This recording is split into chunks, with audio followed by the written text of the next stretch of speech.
Hello बच्चों, welcome to the lecture. कैसे हो बच्चों? आज जो हमारा टॉपिक है वो रे ऑप्टिक्स का अगला हमारा एक इम्पोर्टेंट टॉपिक है जिसका नाम है टोटल इंटरनल रिफ्लेक्शन। इस टॉपिक के अंदर बेटा क्या है कि सब तरह के क्वेश्चंस पूछे जा सकते हैं। आपके कंप्यूटर लेवल के भी हो सकते हैं, आपके नॉर्मल बोर्ड लेवल पे तो ये टॉपिक बहुत ही अच्छा है। इसलिए बेटा इसको हम धीरे धीरे से प्यार से बढ़िया तरीके से आपको अंडरस्टैंड कराएंगे। बड़े प्यार से आपने इसको पढ़ना है बेटा, अंडरस्टैंड करना है, और मेरी पूरी कोशिश रहेगी कि मैं आपको आज सिर्फ इस टॉपिक से इससे रिलेटेड जो काम होता है सिर्फ उसको कराऊं। ठीक है बेटा? तो प्लीज ज्यादा टाइम ना लगाते हुए हम इसको शुरू करते हैं। टॉपिक का नाम है total internal reflection. Total internal reflection.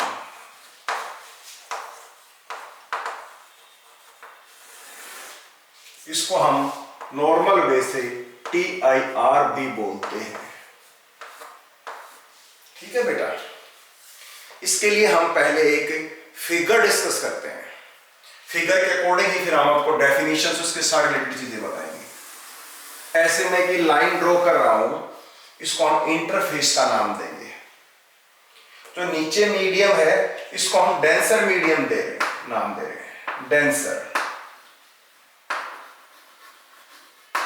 Medium. ऊपर जो इसको हम रेयर मीडियम का नाम दे रहे हैं।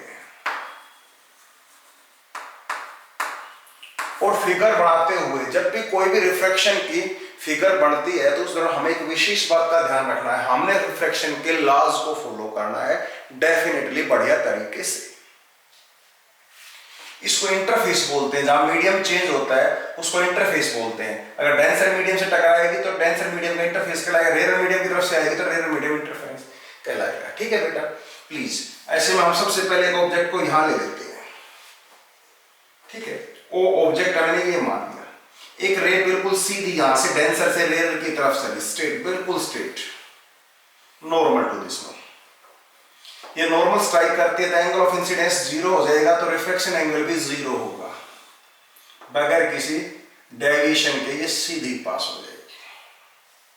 अब एक रे यहीं से चली लेकिन वो किसी एंगल पे ऐसे गई बेटा, रे जा रही है तो डायरेक्शंस दिखानी सबसे जरूरी चीज है। Okay, now come to this one. अब हमने यहां इस पे नॉर्मल ड्रा कर लिया। अब रूल्स को फॉलो करेंगे। डेंसर मीडियम से रेयर मीडियम में जा रही है तो हम कहेंगे अवे फ्रॉम द, जाना इसको ऐसे चाहिए था अगर मीडियम चेंज नहीं होता, पर मीडियम चेंज है तो away from the normal medium. Normal से अवे होगी ये। ठीक है? और ये एंगल ऑफ इंसिडेंस कहलाता है। तो यहां भी ये एंगल ऑफ इंसिडेंस इसके बराबर हो जाएगा, अल्टरनेट एंगल है। अब बेटा आगे थोड़ा और करते हैं तो हमने यहां से देखोगे तो ये एंगल पूरा बढ़ गया है, इंक्रीज हो गया, तो मतलब एंगल ऑफ इंसिडेंस भी बढ़ गया, इंक्रीज हो गया। और रे ऐसे गई, फिर डेंसर से रेयर में जा रही है तो ये ऐसे जाने के बाद और अवे हो जाएगी, और ऐसा होगा एक ऐसा एंगल आएगा इंसिडेंस का जिसके लिए ये ऐसे इसके साथ चलना शुरू कर देगी, अलोंग द इंटरफेस चलना शुरू कर देगी। ठीक है पुत्र? और यहाँ जो रिफ्रैक्शन एंगल होता है ये वाला, ये रिफ्रैक्शन एंगल R, ये 90 डिग्री बन जाएगा। और इस एंगल को, जो एंगल ऑफ इंसिडेंस है, इसको हम C का नाम देते हैं, क्रिटिकल एंगल देते हैं इस कंडीशन में। I बराबर C होता है। ठीक है? अगर हम यहां से एक रे और चलाएं तो यहां पर पहुंचते, अब ये और भी ज्यादा बड़ा होगा ये एंगल I, तो I जो है ये और भी ज्यादा इंक्रीज हो गया है, लार्ज हो गया है। I जो है C से भी बड़ा हो गया, क्रिटिकल एंगल से भी। और डायरेक्शन फिर साथ दिखानी जरूरी है आपने। और जैसे अब ये इसके साथ तो पहले हो गया था, अब इसी मीडियम में वापस आ जाएगा ये। और जब रे जिस मीडियम में चल रही हो टकरा के इंटरफेस से वापस उसी मीडियम में आ जाए तो उसको रिफ्रैक्शन नहीं कहते, हम रिफ्लेक्शन कहते हैं। तो ये रिफ्लेक्शन हो गया। अभी चल रहे थे हम चेंज ऑफ मीडियम के हिसाब से, करना होना चाहिए था रिफ्रैक्शन, पर एक विशेष कंडीशन के बाद होने लग गया रिफ्लेक्शन। इस फिनोमिना का ही नाम क्या है? Total internal reflection. ठीक है बेटा? तो what is total internal reflection? जैसे हमने किया इसी के ऊपर एक बढ़िया सी डेफिनेशन बना दो। जो डेफिनेशन होगी whenever ray is traveling from denser medium to rarer medium, and when the angle of incidence is greater than the critical angle for the given pair of media, then instead of refraction there will be a reflection. Such a phenomena is called a total internal reflection. सबसे best definition है, एक number की class definition. फिर से देखो, when a ray is traveling from denser medium to the rarer medium, angle of incidence is more than the critical angle, then instead of refraction there will be a reflection, and this reflection is known as, this phenomena is known as total internal reflection. ठीक है, as shown in the figure, make a neat and clean figure and show it, you will get absolutely full marks. Okay बेटा, now come to this one. अब इसमें अगला part जो आता है वो आता है कंडीशन क्या है। तो कंडीशन मैंने इसी में इंक्लूड कर दिया डेफिनेशन में, फिर भी आपको एक बार बता देते हैं। सबसे पहली कंडीशन क्या है, डेंसर मीडियम से रेरर मीडियम के अंदर, डेंसर मीडियम से रेरर मीडियम की तरफ रे को चलना चाहिए। Ray must travel from denser medium to the rarer medium, then there are chances of internal reflection. Total internal reflection के चांस तभी होंगे। डेंसर से रेरर में आएगा, नो कंडीशन, कोई कंडीशन क्रिएट नहीं होगी, रिफ्रैक्शन ही होगा वहां तो। ठीक है, तो पहली condition, ray must travel from denser medium to rarer medium, first one. Okay बेटा, second one, the angle of incidence should be greater than critical angle. जिस रे चली है डेंसर से रेरर की तरफ, तो एंगल ऑफ इंसिडेंस जो critical से ज्यादा होना चाहिए, उसी केस के अंदर रिफ्रैक्शन की बजाय रिफ्लेक्शन होगा। For the given pair of media, जो मीडिया आपको दो दे रखे मीडियम से, उनका प्लूरल फॉर्म इकट्ठा बोलेंगे तो मीडिया बोलेंगे, उसके लिए जो म्यू होता है उससे ये निकलेगा, for the given pair of media कैसे। तो कंडीशन नंबर 2 क्या है, the angle of incidence must be greater than the critical angle for the given pair of media. ठीक है बेटा, ये ध्यान रखना। These are the 2 essential conditions. Now we have discussed 2 things, one is definition, शायद आपको समझ में आ गई। Second one is what are the essential conditions, ये भी आपको समझ आई। तीसरी डेफिनेशन एक बार कई बार पूछ लेते हैं, व्हाट इज क्रिटिकल एंगल। तो क्रिटिकल एंगल हमने या फिगर बनाते हुए आपको एक्सप्लेन किया है, इसी को कर दो, इसी कंडीशन को यहीं की वाले को एज इट इज आप लिख दो वर्ड्स में कि क्रिटिकल एंगल की डेफिनेशन दे दी। भाई क्रिटिकल एंगल है वो एंगल ऑफ इंसिडेंस है जिसके लिए रिफ्रैक्शन एंगल 90 डिग्री होता है जब रे डेंसर मीडियम से रेयर मीडियम में आती है। लाइक दिस, इसी को आप कन्वर्ट करके आप अपने डेफिनेशन बना सकते हो। The angle of incidence for which the refraction angle is 90 degree when the ray is traveling from denser medium to rarer medium, that is called a critical angle. Okay बेटा, बड़ी आसानी से बढ़िया से डेफिनेशन आपको बता दी गई है, एक दो बार इसको सुनना बिल्कुल याद हो जाएगी। अब फोर्थ कंडीशन जो आती है इसमें, पहले डेफिनेशन होगी है, फिर एसेंशियल कंडीशन होगी है, क्रिटिकल डेफिनेशन, क्रिटिकल एंगल की डेफिनेशन हो गई है, अब relation between refractive index and critical angle, ये दो और हम डेफिनेशन। तो इसी की कंडीशन को ले लेते हैं हम यहाँ, applying Snell's law, Snell's law लगा दो, बाय स्नेल्स लॉ।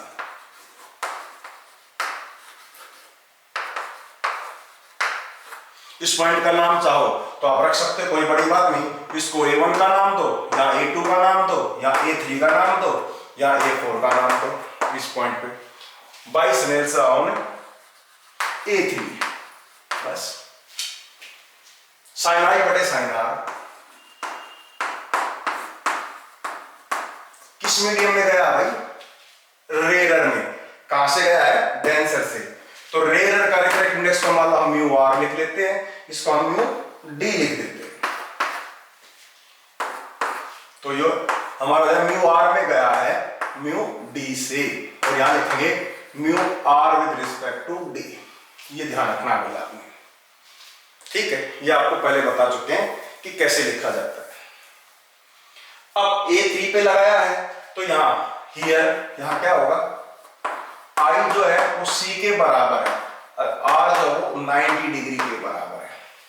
ये दोनों कंडीशन यहां पुट कर दो, I is equal to C और sine R is equal to 90, और इसको हम लिख देंगे mu R with respect to D, rare का डेंसर के रिस्पेक्ट। उल्टा करके लिखेंगे तो डेंसर का रेयर के रिस्पेक्ट में आ जाएगा, ये आपको हम पहले समझा चुके हैं। अब ये वाला पार्ट है, इसको sine C as it is रखो, इसको 1 मान लो क्योंकि साइन 91 होता है, इसको 1 बाई म्यू लिख देते हैं सिंपल। अगर 1 बाई म्यू लिखा हो तो समझ लेना डेंसर का रेयर के रिस्पेक्ट में है, चाहो तो ऐसे कैसे आप लिख भी सकते हो। अब थोड़ा अलग से करके लिख दो, यहां से आपको पता लग जाएगा साफ। अब यहां किसी भी मीडियम पेयर ऑफ मीडिया के लिए आप क्या कर सकते हो, क्रिटिकल एंगल निकाल सकते हो। This is the relation between refractive index and the critical angle. बिल्कुल इजी सा पार्ट आपको बताया है, किसी तरह की कोई भी दिक्कत इसमें आपको नहीं है पुत्र। सबको समझ में आ गया? अब ध्यान देते हैं, अच्छे से फिगर बनाइए बेटा। 4 चीजें मैंने आपको बताई, definition, essence and condition, critical angle definition, relation between refractive index and the critical angle. अब इसका अगला पार्ट जो आता है वो आता है what are the applications of the total internal reflection, कि टोटल इंटरनल रिफ्लेक्शन की एप्लीकेशन क्या होती है। तो उसके लिए हमें बेटा इसको एक बार रब करना पड़ेगा, शायद आपको समझ आ गया है, इसको मैं रब कर रहा हूं। ठीक है पुत्र, थोड़ा ध्यान देना इस चीज को।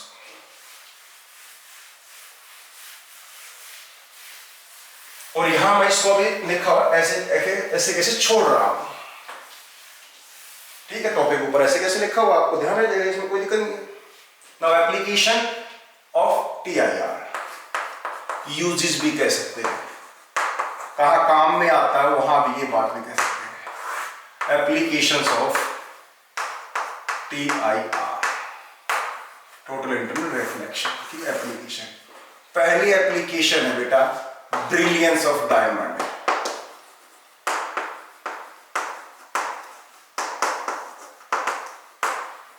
ब्रिलियंस ऑफ डायमंड, डायमंड का चमकना, स्पार्कलिंग ऑफ डायमंड। हीरा चमकता है, क्यों चमकता है वो आपने ध्यान रखना, मैं समझाता हूं आपको। जैसे बताया कि साइन सी जो होता है वो 1 बाई म्यू होता है, डेंसर का रेयर के रिस्पेक्ट। फॉर डायमंड, डायमंड के लिए जो म्यू होता है विद रिस्पेक्ट टू एयर वो बहुत ज्यादा होता है, और 2.42। जब इसकी वैल्यू हम यहां रखते हैं तो साइन सी हमारा जो होगा 1/2.42, और यहां C इज इक्वल टू होगा साइन इनवर्स 1.242, और ये नंबर छोटा हो जाएगा क्योंकि बड़े से डिवाइड करें स्मॉल बन जाएगा। स्मॉल में साइन की वैल्यू कम के लिए कम ही होती है, तो यहां से जो C कैलकुलेट होगा वो आएगा आपका 24.4 degree, which is not good one. जब मतलब ज्यादा नहीं है, ये लार्ज नहीं है, बड़ी अच्छी चीज होती है। जितना म्यू ज्यादा होगा उतना ही C कम होगा, क्योंकि उल्टा है, यहां से रिवर्स लेंगे। वाटर के लिए लेंगे तो अलग आएगा, ग्लास के लिए लेंगे तो अलग आएगा।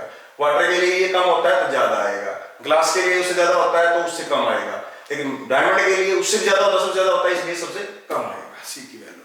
ठीक है, अब डायमंड जो एक मटेरियल है, डायमंड को साफ सुथरा करके उसकी कटिंग प्रॉपरली उसको तराशना पड़ता है, उसकी कटिंग करनी पड़ती है एक विशेष तरह से, ताकि उसमें टोटल इंटर रिफ्लेक्शन ज्यादा से ज्यादा हो, मल्टीपल में टोटल इंटर रिफ्लेक्शन हो और ज्यादा से ज्यादा चमके। उसके लिए जो उसकी स्पेशल कटिंग की जाती है, आप ध्यान दोगे तो कुछ इस तरीके से होता है डायमंड का काम। थोड़ा थोड़ा करके मैं यहां से बना रहा हूं, हल्का हल्का, आप ध्यान दोगे तो आपको थोड़ा लगेगा ही। मेरे को कोई ज्यादा डिटेल इसमें इतने बताने की नहीं, कंसेप्ट समझाना आपको आना चाहिए, तो कंसेप्ट मैं समझा रहा हूँ। ऐसे कैसे ऊपर ऐसे पिरामिड की तरह बन जाएगा, मैं तो सिर्फ नीचे वाला पार्ट ले रहा हूँ। ठीक है पुत्र, इस चीज को आपने समझना है। मान लो ये नीचे का बेस है, फिर ऐसे पिरामिड बनेगा ना, वो ऐसे कह सकते हैं। ये तो नीचे वाला बेस ले लिया हमने, बाकी बाहर की तरफ आ जाएगा। अब एक रे ने मान लो एंट्री ऐसे कर ली एयर से, ये नॉर्मल हो गया। रेयर से डेंसर में गया, डायमंड में गया है, तो जाने सीधे बजाय इसकी तरफ मुड़ जाएगा ये। अब यहां ये जो नॉर्मल बना है, ये जो एंगल होगा, ये क्रिटिकल जो C एंगल 24.4 डिग्री है, इससे ज्यादा बन जाएगा ये। और रिफ्लेक्शन होने की, डेंसर से रेयर में जाए रिफ्लेक्शन होगी, बजाय रिफ्लेक्शन हो जाएगी, ये ऐसे आ जाएगा। फिर जैसे यहां आएगा फिर ये ज्यादा हो जाएगा, इज ग्रेटर देन C। फिर ये ऐसे इधर से इतने एंगल पे आगे यहाँ टकराएगा, फिर ये ज्यादा बढ़ जाएगा, फिर ये ऐसे जाएगा। मतलब क्या होगा, एक बार रे एंटर तो कर लेगी, उसके बाद ये मल्टीपल में सफर करती रहेगी और बाहर जा ही नहीं पाएगी, बहुत कम निकल पाएगी। इस तरीके से यहां टकराई, बाहर से देखेंगे चमक दिखेगी, यहां देखेंगे तो यहां से चमकती हुई दिखेगी, हर जगह से ऐसे चमक दिखेगी हमें बार बार में। ठीक है बेटा, तो brilliance of diamond is just because of high refractive index, and because of high refractive index critical angle becomes small one and total interreflection takes place in multiple numbers within the diamond। ठीक है बेटा, please ध्यान रखना, अच्छे से आपको समझा दिया गया, ये आपको आना चाहिए। ठीक है, come to the next, second application पे आते हैं। इसको मैंने अच्छे से करा दिया, एप्लीकेशन नंबर 2 पे आते हैं। बुक से जरूर पढ़ना है बेटा, क्योंकि बुक्स से मैंने हमेशा बोला है, books are always the greatest teacher ever. We all teachers are be there because of the books. ठीक है, क्योंकि हमने वहीं से पढ़ा है, वहीं से स्टडी किया, वहीं से समझा है, और वहां से ही हम आपको बताते हैं। आप बच्चों को जरूर वहां से पढ़ना चाहिए। नंबर 2 पे आते हैं हम। इसमें नंबर 2 पे मिराज फॉर्मेशन, ऑप्टिकल इल्यूजन।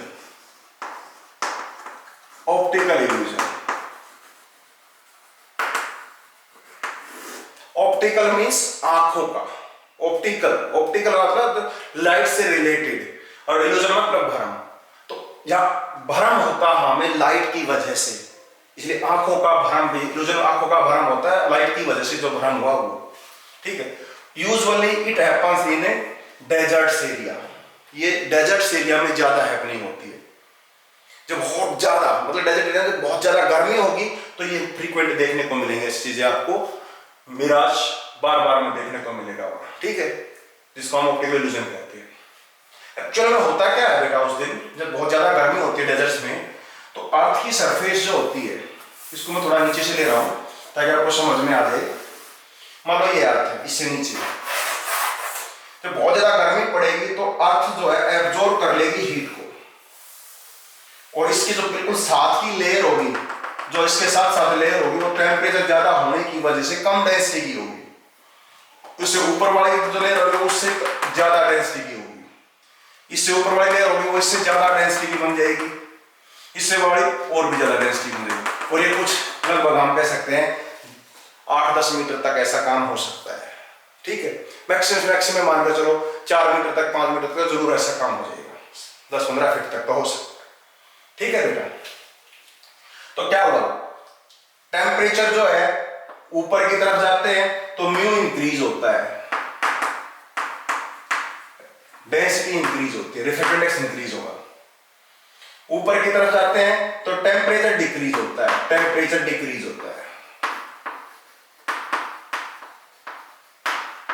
ठीक है, इसकी वजह से ये सबसे ज्यादा कम डेंसिटी की, ये उससे ज्यादा डेंसिटी की, ये उससे ज्यादा डेंसिटी की, ये उससे ज्यादा डेंसिटी की, यहाँ सबसे कम रिफ्रैक्टिव इंडेक्स, यहाँ उससे ज्यादा रिफ्रैक्टिव इंडेक्स, यहाँ उससे ज्यादा रिफ्रैक्टिव इंडेक्स, यहाँ उससे ज्यादा रिफ्रैक्टिव इंडेक्स। एक छोटा मैं यहां से आपको कह सकते हैं, एक हमने कोई भी पेड़ ले लिया, कोई भी हमने ऐसे मान लिया इस तरीके से। ठीक है, अब यहां से हम इसको ऐसे बना के दिखा देते हैं, ज्यादा तो कहीं बनाने की जरूरत है नहीं। ठीक है, बल्कि थोड़ा और ऊपर से कर लेते हैं, कोई दिक्कत नहीं है। यहाँ हमें ऐसा थोड़ा ऊपर से हम लेके आएंगे तो थोड़ा और अच्छा लगेगा। ये मान लिया, ठीक है। अब यहां से इस पार्ट से अगर कोई रे चलेगी इस प्लांट के, इस पेड़ के, जहां भी पौधा इससे, तो यहां से रे नीचे ऐसे आएगी तो क्या करेगी, यहां ये डेंसर से रेयर में आ रही है, टोटल रिफ्लेक्शन की तरफ जो कंडीशन उसको फॉलो करे, तो ये क्या करेगी, अवे फ्रॉम द नॉर्मल हो जाएगी, थोड़ी हट जाएगी इससे। अब यहां आएगी तो ये और भी अवे हो जाएगी, आ रही थी ऐसे, ठीक है, यहां से मान लो ये आ रही थी यहां अवे होके, अब इसको ऐसा आ रही थी, और भी अवे होगी, ये ऐसे जाती और ये और अवे होगी। अवे होने का मतलब क्या है, अब हमारे यहां इतनी बढ़ गई, आई इज ग्रेटर देन सी बढ़ जाए मान लो यहां, तो ये रे इधर से आती दिखाई देगी हमें। हम यहां कहीं से देख रहे हैं तो हमें ये रे नीचे से ऐसे आती दिखाई देगी, जैसे इस पोर्शन से आने लगेगी रे, हमें यहां से आती हुई दिखाई देगी, और ध्यान से देखोगे तो इसकी यहां नीचे एज इट इज इमेज बन जाएगी। अब ये मान लो कि ऐसे बना हुआ है और यहाँ से ये जैसे उसमें दिखा रखा है ऐसे हम ऐसे दिखा देते हैं, आप अपने तरीके से दिखा देना इसको, ठीक है। ये ऐसे इमेज बन जाएगी, हर पोर्शन से आएगी, इसका डेंसर से रेयर में अवे हुई, डेंसर से रेयर में अवे हुई, कैसी कंडीशन आएगी, हाँ आई ग्रेटर देन सी हो जाएगा, सी होती है इधर से, और हम यहाँ कहीं से देख रहे हैं तो यहाँ दिखाई देगी। सिर्फ किसकी वजह से, हॉट टेम्परेचर होने की वजह से डिफरेंट डेंसिटी की लेयर जो बन गई, लोअर डेंसिटी उससे ज्यादा डेंसिटी उससे ज्यादा डेंसिटी उससे कुछ दूरी तक, उसके बाद नॉर्मलाइज फिर वही आएगी जो नॉर्मल लेयर्स होती है अर्थ की, वही बन जाएंगी, ठीक है। कुछ नहीं होता बेटा, इसीलिए डेजर्ट एरिया में जब बहुत ज्यादा गर्मी पड़ती है तो कोई बंदा वहां गुम हो जाता है तो दूर से देखता है तो किसी पेड़ के नीचे उसकी परछाई दिखती है, शैडो, और पानी का भ्रम कराती है जैसे पानी है, वो हो रहा है किस वजह से, गर्मी की वजह से, इंटर रिफ्लेक्शन की वजह से, और बंदे को लगेगा कि वहां पानी है, तेरे कुछ मिला, पहुंचता है वहां जाने और थक जाता है और पूरी हालत हो जाती है और वहां मिलता कुछ नहीं और धीरे धीरे इसी तरीके से वो खत्म हो जाता है। इसीलिए डेजर्ट एरिया में ये हैपनिंग फ्रीक्वेंट होती रहती है, ठीक है बेटा, ये ध्यान रखना। बहुत ज्यादा गर्मी होती है कई बार तो हमारे नॉर्मल एरिया में भी रोड के साथ साथ कार की इमेज दिख जाती है, उसका रीजन भी यही है, कुछ मीटर तक, 2 मीटर तक, 1 मीटर तक, तो वहां भी यहाँ भी कभी कभी बढ़ जाती है, ठीक है। तो प्लीज ध्यान रखना बेटा, इसको बोलते हैं मिराज फॉर्मेशन, ठीक है। कारण क्या है, टोटल इंटरनल रिफ्लेक्शन, ठीक है पुत्र। कम टू द नेक्स्ट, अगले पे आते हैं। तीसरा जो पार्ट भाई एप्लीकेशन इसकी, इसका जो यूज है, कहां काम में आता है, उसको एक बार फिर से स्टडी करते हैं। टोटली रिफ्लेक्टिंग प्रिज्म्स, तीसरा टोटली रिफ्लेक्टिंग प्रिज्म्स।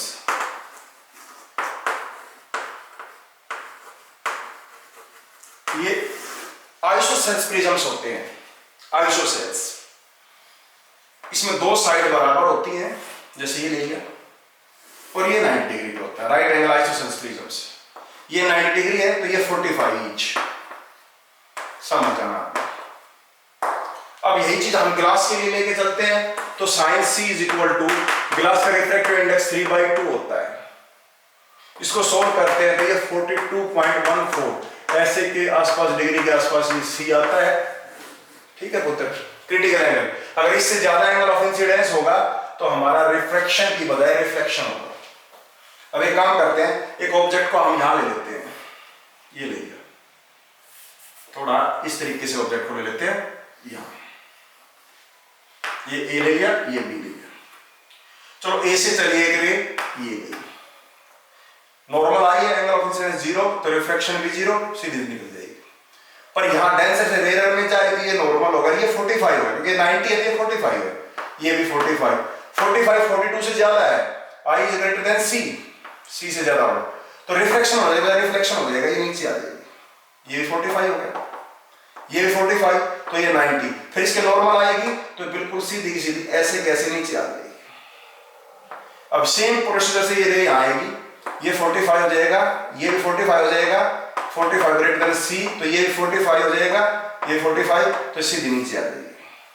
अब नीचे वाले पोर्शन की रे इधर आई, ये नीचे वाला पोर्शन है और एरो वाला ये हो गया, तो इस तरीके से हमारे को इमेज ऐसे दिखेगी, ये A डैश B डैश हुआ सब टोटल इंटर रिफ्लेक्शन की वजह से है, और ये हमारे पास बन गई टोटल इंटर रिफ्लेक्शन की वजह से, TIR की वजह से।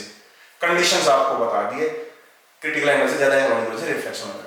क्या इमेज को हमने 90 डिग्री से रोटेट किया, इनिशियल ऑब्जेक्ट ये था, इमेज ये बनी तो 90 डिग्री पे रोटेट हो गई, इससे बनाओ, कई बार इसी को पूछ लेते हैं। अब आते हैं, अगर 180 से करना हो तो हम क्या करेंगे बेटा, इसको प्रिज्म को ऐसे लेंगे, ये होगी 90 डिग्री को ऐसे लो आप, ये ले लिया, थोड़ा बड़ा प्रिज्म मैं जान पूछ के बना रहा हूं ताकि आपको समझ में आ जाए, ये 90 डिग्री का ले लिया। अब यहां से ये होगा सेम कोई आइसोसेल्स, ये एंगल 90 डिग्री है, यहां ये 45 है, ये भी 45 है, एक रे ऐसे चलेगी, ये ऑब्जेक्ट है, ठीक है, A ये B, चलो हम A से चला देते हैं, पहले A से चली, सेम कंडीशन जो यहां किया था, 90 पे टकराई, कोई रिफ्लेक्शन नहीं, सीधी, ये एंगल 45, ये 90 हो गया, ये 45, तो ये भी 45 ग्रेटर देन सी, सी से ज्यादा 42 से ज्यादा हो गया ना। अब ये रिफ्लेक्शन होके यहाँ आएगी क्योंकि डेंसर से रेयर में जा रही थी। अब ये 45, ये 45, ये 90, ये 45 हो गया। अब यहाँ नॉर्मल लेंगे फिर 45 हो गया ये, फिर ग्रेटर देन सी 42 से ज्यादा, तो फिर ये रिफ्लेक्शन हो जाएगा, डेंसर से रेयर में जा रही है तो फिर रिफ्लेक्शन फिर आएगी, तो ये 45, ये 45, ये 90 हो जाएगा। तो इस सीधी ऐसे कैसे इधर आ जाएगी, ये ऐसे आ जाएगी। अब इस पोर्शन से चलाओ तो सेम फॉलो करना, इसको यहां जाएगी, फिर ये यहां जाएगी, फिर रिफ्लेक्शन होगा, सारे काम वही होंगे उसी तरीके से, रिफ्लेक्शन होकर यहां आ जाएगी। सॉरी बेटा, ये ऐसे आएगी। रेज दिखानी बहुत जरूरी है। और अब की बार हमारा यहां बन जाएगा ऑब्जेक्ट, नीचे वाला पोर्शन ऊपर है ये, तो ये यहां बी डैश, ये क्या है ए डैश। पहले ऐसे था ऑब्जेक्ट ए बी, और इमेज जो बनी है वो बनी है बी डैश ए डैश। तो 180 डिग्री से ये रोटेट करेगा इसको। ये सारा इसी कारण से होता है, टोटल इंटरनल रिफ्लेक्शन की वजह से होता है। 3 एप्लीकेशन यूजेस आपको समझ में आए। अब फोर्थ पे आते हैं जो कि सही इंपॉर्टेंट भी है, उसको भी कई बार पूछते हैं। Optical fibre. ऑप्टिकल फाइबर क्या होते हैं? ऑप्टिकल फाइबर, ऑप्टिकल फाइबर का प्रिंसिपल भी पूछ लेते हैं कई बार। ऑप्टिकल फाइबर कम्युनिकेशन में बहुत जगह काम आते हैं बेटा। ऑप्टिकल फाइबर्स, इसका जो प्रिंसिपल होता है वो टोटल इंटरनल रिफ्लेक्शन होता है TIR। इसमें क्या होता है, क्वार्ट्ज के, ग्लास के फाइबर होते हैं, बिल्कुल नैरो। ये समझाने के लिए आपको ऐसा दिखाया इतना बड़ा, समझाने के लिए इसको थोड़ी बड़ी फिगर बना रहे हैं। अदरवाइज इसका जो डायमीटर होता है वो 1 माइक्रोमीटर का होता है, ये डायमीटर पूरा, ठीक है। इसके बाहर हम कोटिंग कर देते हैं, बिल्कुल थिन एक कोटिंग कर देंगे ऐसे मटेरियल की जिसका रिफ्रैक्टिव इंडेक्स इस ग्लास के या क्वार्ट्ज, मान लो ऐसा ग्लास है तो इसका रिफ्रैक्टिव इंडेक्स को मैंने मान लिया 1.5। तो इसके बाहर जिस भी मटेरियल की कोटिंग करेंगे, लेयर चढ़ाएंगे, वो होगा इससे कम डेंसिटी का, एयर से ज्यादा से कम। तो इसका रिफ्रैक्टिव इंडेक्स यूजुअली 1.48 का लेते हैं। ये 1.5 से थोड़ी ज्यादा ही होती है, ये 1.48। ये रेयर होगा, ये क्रिस्टल का, उसका फाइबर का होगा, ठीक है। और ये जो लेयर चढ़ाने का प्रोसेस होता है इसको हम बोलते हैं क्लैडिंग। अब इसकी वजह से क्या होगा, मान लो कि हमारी कोई रे ऐसे आ रही है, तो इस पॉइंट पे ये, तो इसका नॉर्मल हो गया एंगल ऑफ इंसिडेंस। जहां इस वजह से तो थोड़ा बेंड हो जाएगी क्योंकि डेंसर से रेयर, मतलब डेंसर में आई है, रेयर से डेंसर में। अब यहाँ आने के बाद जो एंगल बनेगा वो सी से ज्यादा बनेगा क्योंकि इसमें जो कटिंग लाइन है उससे सी ज्यादा बनेगा। तो बाहर डेंसर से रेयर में जा रही है तो ये क्या करेगी, वापस इसी में आ जाएगी, फिर ये ज्यादा हो जाएगा, फिर रिफ्लेक्ट हो जाएगी, फिर ये ज्यादा हो जाएगा, फिर रिफ्लेक्ट हो जाएगी। इस तरीके से यहाँ दूसरे सिरे से ये पार जाएगी, कहीं और रुकेगी। तो without any loss of any signal, any strength, it comes out of the from another and, ठीक है। इसी चीज का फायदा उठा के हम इसका कम्युनिकेशन में, ट्रांसमिशन में यूज करते हैं। किसी भी जगह सिग्नल भेजना हो, इलेक्ट्रिकल है तो उसको लाइट में कन्वर्ट करो, फिर इसके थ्रू भेज दो। ऐसे ही फोन के लाइंस वगैरह होते हैं, ट्रांसमिशन जो होता है टेलीकम्युनिकेशन, उसमें भी लाइट में कन्वर्ट करके सिग्नल को और फिर भेजो। इतने छोटे ही के अंदर 2 से 3 हजार तक के सिग्नल बगैर किसी इंटरमिक्सिंग के एक जगह से दूसरी जगह भेज सकते हैं, और बगैर किसी स्ट्रेंथ लॉस के। इसलिए नए जमाने के हिसाब से ऑप्टिकल फाइबर पे जितना भी हमारे पार्ट चल रहा है, इंटरनेट वगैरह सारे जो चल रहे हैं, बहुत ही फास्ट चलते हैं, ठीक है बेटा, ये आपने ध्यान देना है। और एक काम और होता है, एंडोस्कोपी में भी इसका यूज करते हैं, मेडिकल में आता है एंडोस्कोपी। इसके लिए क्या करते हैं, बहुत सारे फाइबर्स को इकट्ठा ले लेते हैं जिसको हम बोलते हैं light pipe, bundle of fibres.